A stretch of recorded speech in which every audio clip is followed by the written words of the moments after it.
Atos 13, versículos 13 a 52, mas nós vamos começar lendo os versículos 13 a 16. A Bíblia nos diz assim: de Pafos, Paulo e seus companheiros navegaram para Perge, na Panfília, e João os deixou ali e voltou para Jerusalém.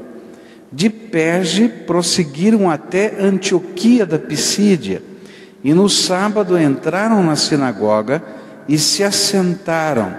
E depois da leitura da lei e dos profetas, os chefes da sinagoga lhes mandaram dizer: irmãos, se vocês têm uma mensagem de encorajamento para o povo, falem. E pondo-se em pé, Paulo fez sinal com a mão e disse: israelitas e gentios que temem a Deus, ouçam-me. Bem, esta é a primeira viagem missionária, e a viagem já estava na ilha de Chipre. Paulo, Barnabé e João Marcos pegaram um navio e foram em direção a Perge, na Panfília. Ali eles seguem uma certa estratégia, uma estratégia missionária que vai se repetir todas as vezes que Paulo, Barnabé ou Paulo e os seus outros companheiros chegam em uma nova cidade. Eles procuram um lugar de oração ou uma sinagoga, um lugar onde os judeus estariam reunidos. E ali então participam do culto judeu, e num dado momento, como era costume naquela época, o ancião da sinagoga, ele, quando via um convidado, uma pessoa que vinha de fora e podia perceber que essa pessoa era um judeu, então ele dizia: olha, meu irmão, você tem uma palavra para nos dar, você tem alguma mensagem para nós, você que está viajando, que veio de Jerusalém, que veio de outro lugar, tem alguma mensagem? Então ali era o momento. Paulo levantava e pregava o Evangelho. Essa era a sua estratégia. E Paulo então usa um sermão, e na verdade esse aqui é o primeiro sermão do apóstolo Paulo que a gente vai ter transcrito nas Escrituras Sagradas. E se a gente pudesse dar um título para o sermão de Paulo, seria A História da Salvação, ou As Lições da História da Salvação. E de uma maneira muito clara, Paulo vai dizer que salvação é um projeto divino que foi sendo escrito ao longo da história, e que aquele momento histórico em que eles estavam vivendo era um momento de clímax desse projeto salvador de Deus, um clímax que todo judeu esperava, a vinda do Messias, o Salvador prometido. E ele então dizia: Jesus Cristo é esse Messias, o Salvador prometido. E como prova de que ele é o Messias, ele foi morto, mas a morte não o pôde deter, e ele ressuscitou o terceiro dia. E é por isso que a gente pode ter convicção de que o plano salvador de Deus foi concretizado. Se a gente olhar para toda essa história que Paulo vai contar ao longo desses versículos, desde o verso 13 até o verso 52, e a gente comparar com os ensinos de Jesus, a gente vai perceber que há um paralelo muito interessante. Há uma parábola que Jesus contou, que é a parábola do banquete. E nessa parábola, Jesus disse que houve uma festa de casamento e foram colocados os convites para a festa do casamento, e os convidados não vieram e não entraram na festa e não foram participar do casamento. E então o dono da festa disse assim: olha, onde estão os convidados? Vocês distribuíram os convites? Ah, todos os convites foram distribuídos, mas ninguém quis vir na festa do casamento. E então ele disse aos seus empregados: saiam pelas ruas, pelos valados, pelos campos, por todo lugar, e todas as pessoas que você encontrar, convidem para a festa do casamento. E aí então aqueles empregados saem e começam a convidar, e começa a chegar muita gente, mas muita gente para a festa do casamento. E a festa então acontece, e termina essa história de Jesus dizendo que havia uma pessoa que atendeu o convite e que não se vestiu adequadamente para o casamento, e que esse então foi expulso da festa. Quando a gente pega essa história que Jesus contou e compara com o sermão de Pedro, de Paulo, melhor dizendo, a gente vai perceber que Paulo seguiu a estrutura dessa história de Jesus e colocou nessa história a história de Israel, um povo que foi chamado, um povo que foi escolhido, um povo que foi convidado a estar na presença do Messias e que não soube entrar dentro da festa, e que agora as portas estavam abertas para que todas as pessoas de todos os lugares pudessem conhecer a bênção da salvação.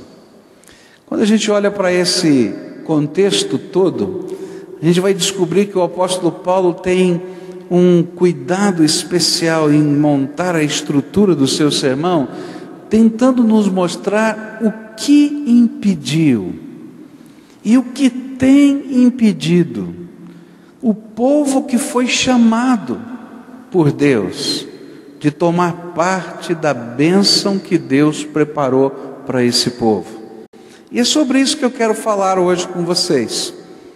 Cada um de nós que estamos aqui, de alguma maneira temos sido chamados por Deus, de alguma maneira temos sido convidados pelo Espírito Santo. Eu tenho certeza que você não está aqui nesse domingo que está meio frio, meio estranho, por acaso. Eu tenho certeza que algo da graça de Deus está acontecendo na sua vida. E de alguma maneira eu e você fomos convidados por Deus, não apenas para estar aqui, mas muito mais do que isso, fomos convidados por Deus para alguma coisa maior, uma comunhão profunda com Ele e com o seu Espírito Santo. Há uma bênção de Deus preparada só para você, só para mim, algo que Deus preparou. Mas há algumas coisas que às vezes estão acontecendo na minha vida e na sua vida, no meu jeito de viver e no seu jeito de viver, que se tornam impedimentos para que nós alcancemos tudo quanto Deus tem preparado para nós. E eu queria olhar para esse sermão de Paulo e tentar descobrir quais são os impedimentos da história da salvação que talvez estejam acontecendo na minha vida e na sua vida. Sabe por quê? Porque desde os primórdios da história da salvação, a graça de Deus foi revelada de muitas maneiras diferentes e cheias de marcas de poder, cheias de marcas de misericórdia, cheias de marcas de graça. Mas a bênção da salvação, que tinha como símbolo a terra prometida, foi impedida de ser derramada sobre aquela geração por causa de uma atitude. Apesar de todos os milagres, apesar de toda a manifestação da graça, apesar de todo o chamado, aquele povo guardava dentro do coração aquilo que eu vou chamar de espírito de escravidão, atitude de escravo.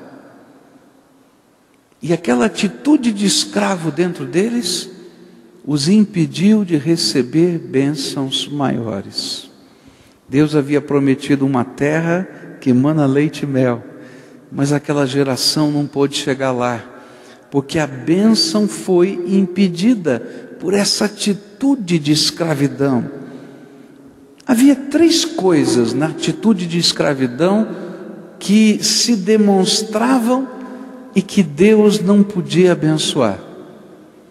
A primeira coisa, nessa atitude de escravidão, e que atrapalha a vida da gente, e que atrapalha espiritualmente, e que atrapalha Deus derramar bênçãos, chama-se murmuração.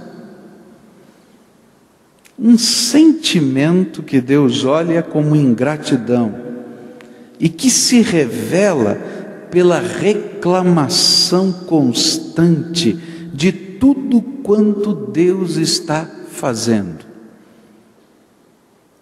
Aquele povo perdeu a bênção, porque a atitude de escravidão dentro deles os fazia ser reclamões. Você já conversou com alguém reclamão? Já? É agradável conversar com alguém reclamão, né?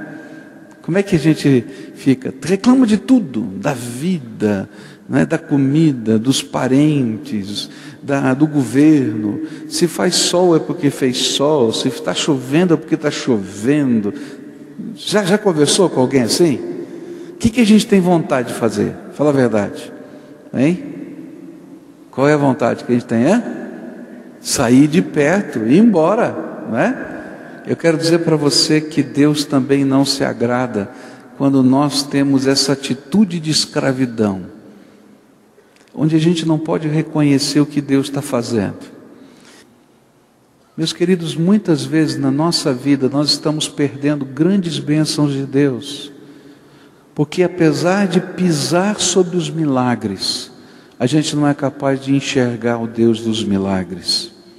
E aí a gente começa a reclamar da vida, das pessoas, e não percebe a grande, poderosa mão de Deus que nos sustenta, e que nos abençoa, e que nos fortalece.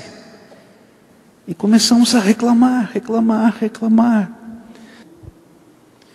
A murmuração foi um dos impedimentos da plenitude da bênção de Deus na vida de um povo chamado e escolhido por Deus.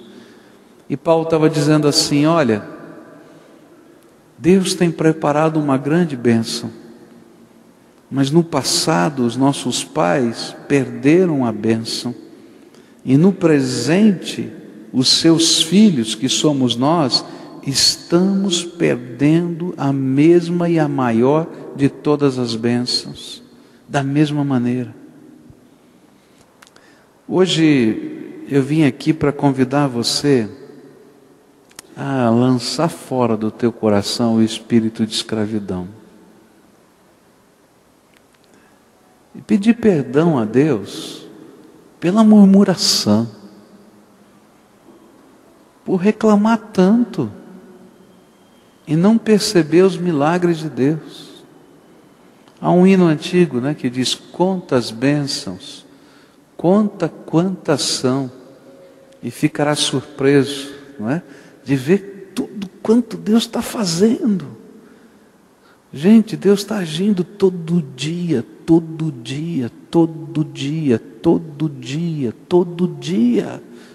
para abençoar você, de muitas maneiras.